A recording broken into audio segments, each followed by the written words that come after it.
Okay, so today we're going to take a look at Comfortably Numb, the holy grail of David Gilmour sounds. We've got 3 snapshots set up for it using Helix and my Variax.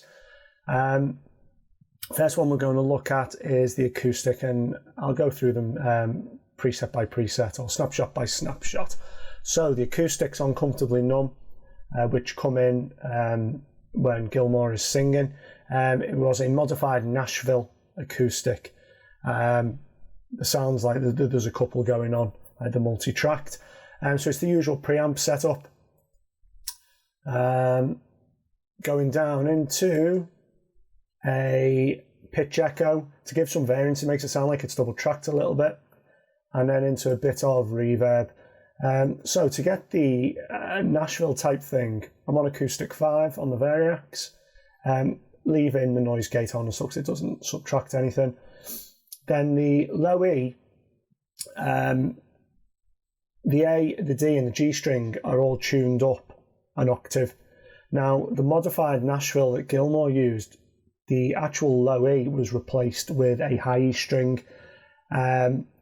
We can do it by going into Workbench, so altering the high E, selecting a custom model for the acoustic and putting that up plus 12 an octave. That way it'll be up plus 24 when we do it through Helix editor, but it just doesn't track well. It sounds awful. It sounds like an awful high-pitched MIDI noise. But for the strumming parts, we can get away with just a normal Nashville type sound. Okay, so we'll take a little listen to it and see how it sounds.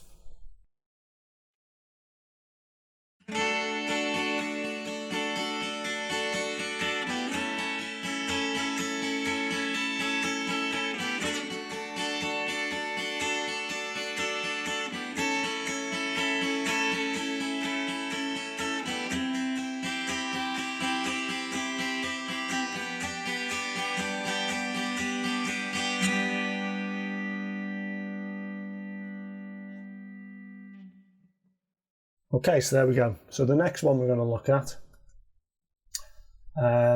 is the slide part, which is actually the first guitar that you encounter on the actual track itself. So we've got a little bit of compression going on with the red squeeze. Into a bit of valve driver. So we're using this as a booster pedal into the muff, which is this one, but it's not on for this preset. Then into the old preamp again and into our high watt.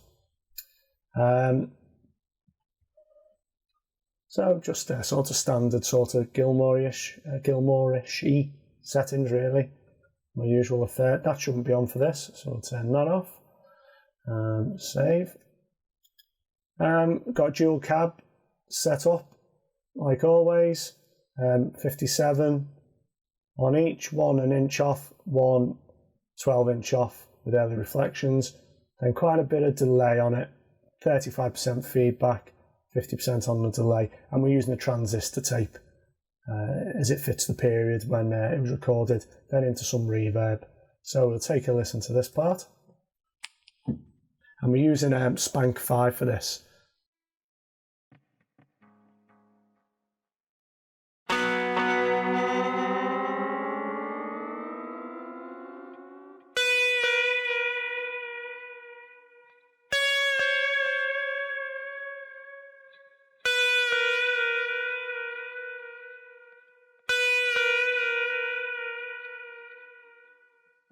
So there you go, that's the little slidey bit. So, solo number 1. So first up, custom 2.1 on my bank, and it's the black strap bridge pickup. That basically it's a strap model that I've done in Workbench, and I've put a P90 in the bridge position to get a hotter output as per Gilmour's black strat. He did use a Damasio high output single coil, but a P90 will get you close. So then going into the red squeeze. Valve driver drive in the muff. Sustain at 4, tone 5.5, level at 8. Preamp as always, just to get that tubey warmth. Standardish settings again. On the Who What, it's more or less a clean amp. Got a bias and bias X up full for sustain.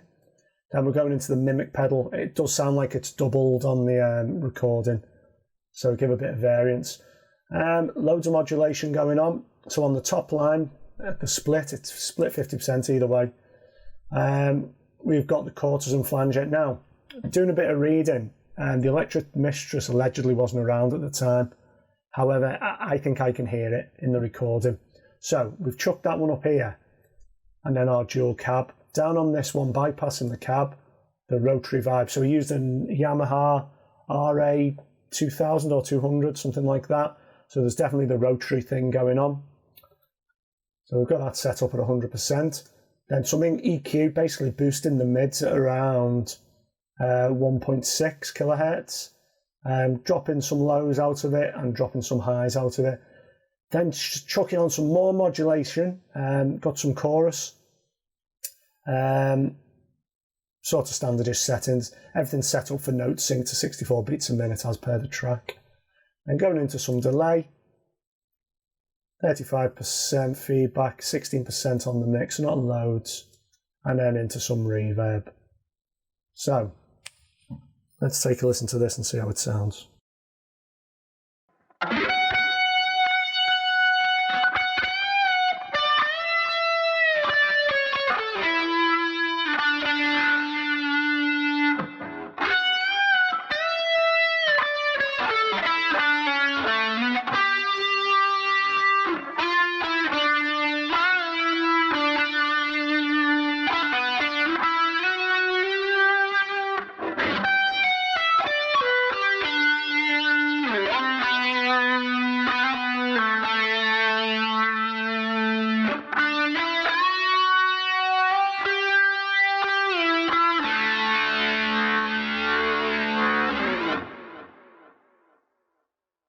So there you go, that's solo one. I think it's pretty close. I managed to find a track online of an isolated solo track. I think it had been done by channel extraction. So I've tried to match it up as best as I can with the EQ to that, and it gets pretty close. Next one, solo 2. So pretty much the same sort of stuff going on. We've taken out the mimic. But same going on with that. Same going on with the tube driver. A little bit more gain. Everything's the same on the amp. Everything's the same in the modulation. EQ changed up a little bit. Dropped the mids a bit on it. And raised the highs. We've got a bit of chorus there. So we've got chorus, flange, rotary. Bit more on the delay as well. And then into the rotary vibe. Got a load of pre-delay on this one as well. For the reverb, 200 milliseconds, got it right up. And 40% in the mix. So we'll take a listen to this.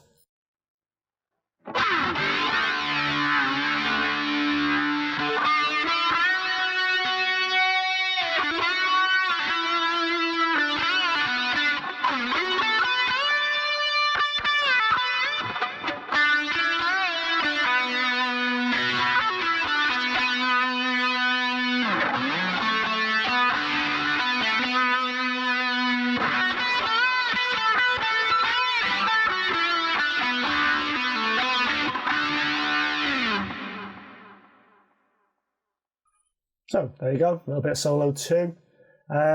That's about it, guys.